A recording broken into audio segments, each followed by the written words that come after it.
Good afternoon. My name is Pamela French, and I am the Chief Empowerment Officer of Authentic Relating Ottawa. And my cat here, Belle, would really like some attention right now.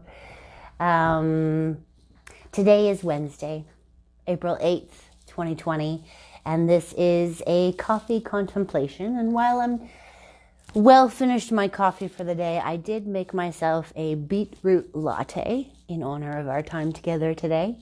So thank you for being here with me. Hello, Sylvie. It's nice to see you.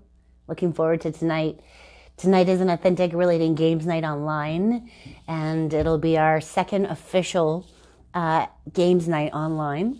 I'm really looking forward to it. I'm discovering a bunch of benefits of online games nights that just aren't present in a physical meetup. And so, yeah, some of those benefits are, there's a lot of us who don't always want to be physical.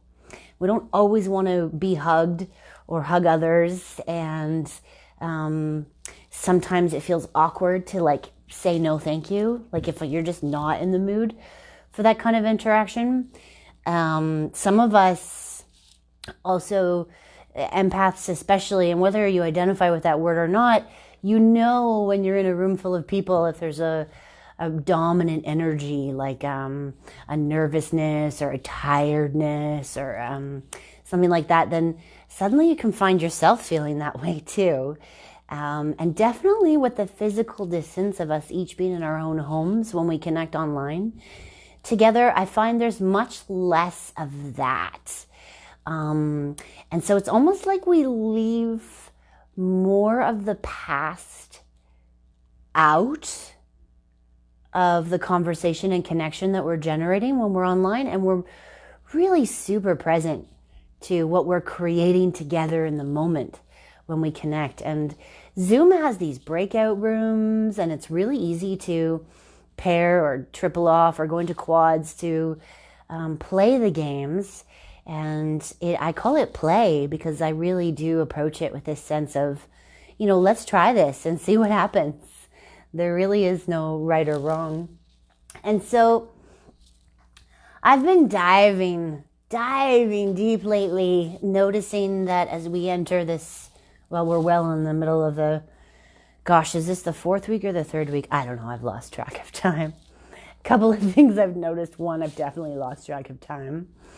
Two, I find myself going after the shiny object. I'll open a drawer to find a cord to charge something, and then all of a sudden I find myself cleaning out the entire drawer and sorting it. I don't know about you, but distraction seems to be really easy for me to engage in right now. Hi, Julia. So what I wanted to share with you today about Safe Harbor is from the book that I told you I was diving into this week, Deep Human Connection by Stephen Cope. And this passage was so perfect because it's also National Poetry Month. So I'm going to start off by reading a poem that's very short by Emily Dickenson. Hi, Stephanie. Here's the poem. Wild nights, were I with thee, wild nights should be our luxury. Futile the winds to a heart in port, done with the compass, done with the chart, rowing in Eden. Ah, the sea, might I but moor tonight in thee. Emily Dickenson. And when I read this poem, I've read it quite a few times today already, I feel this longing for safe harbor, for engaging in a place where we feel deeply seen, heard, and felt. It's so vital that we feel that others can feel with us and feel us too. And this is the heart of what we do with Authentic Relating Games Nights and the other offerings that I'm creating with Authentic Relating Ottawa, is creating this safe harbor, this place for you to express yourself no matter what that is, and to allow it all to be okay.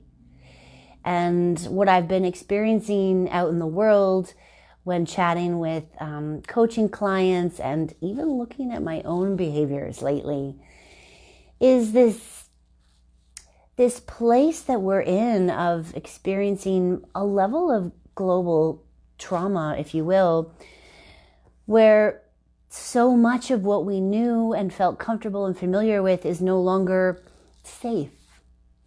And so this brings up this almost like an inner child in most of us. And it's so easy for the worst parts of our characteristics to come out, for our behaviors to be needy or angry or, detached, whatever it is. I mean, it's also a great time for the best of our characters to come out. But lately I've been noticing that there's been a lot of, let's say, childish communication patterns coming up in the conversations that I've been having. And I'm not saying that from a place of judgment. It's really a beautiful observation, because there's so much coming to light that's been within us all along. And now it's so in my face that I'm, really given the opportunity to see it objectively and to have a conversation with, where does that pattern come from? Where is that desire for safe harbor? And what are the ways in which I give myself safe harbor? What are the ways in which I allow myself to be deeply seen, heard, and felt? And I've been realizing that with these coffee contemplations and scheduling out more events online and keeping up with life, that my life actually seems a lot busier right now, or full.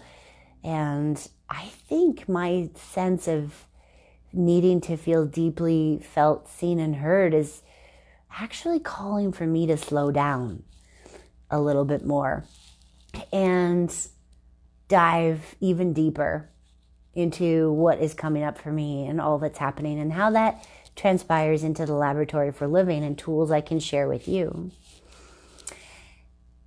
The last thing I wanted to leave you with today is the concept of emotional generosity.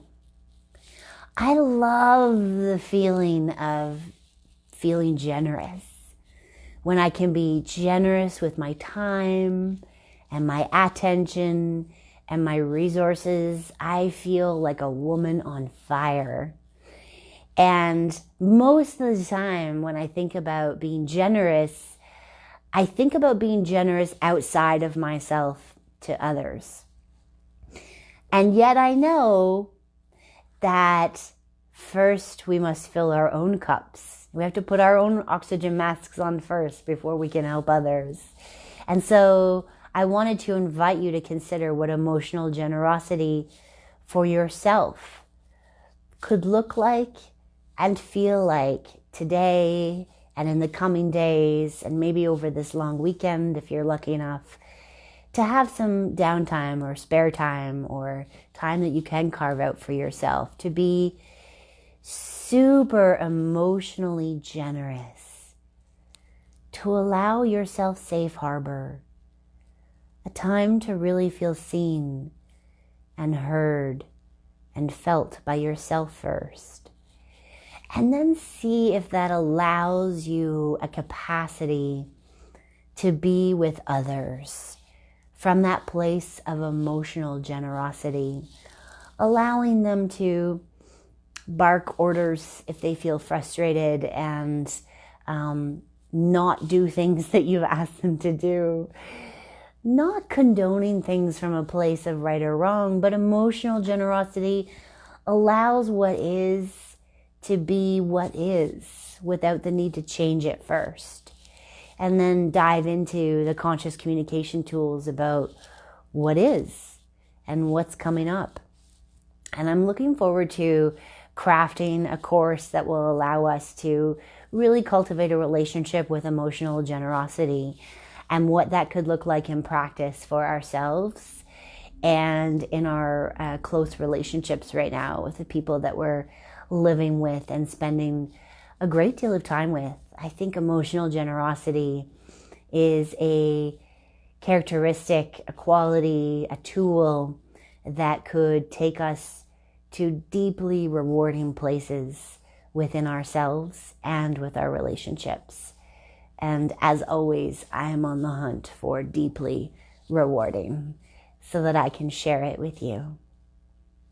On that note, I wish you safe harbor today with yourself and with those that you are with. And I look forward to seeing you tonight at an authentic Relating Games night or in another coffee contemplation sometime soon. Thank you for tuning in.